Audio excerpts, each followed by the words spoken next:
Minsan, mas maganda solohin ang mga pasan na problema.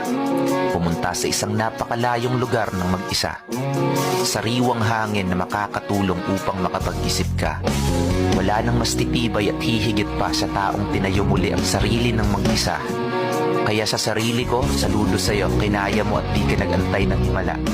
Ganda ng mga ngiti mo, sana wag na yang mawala.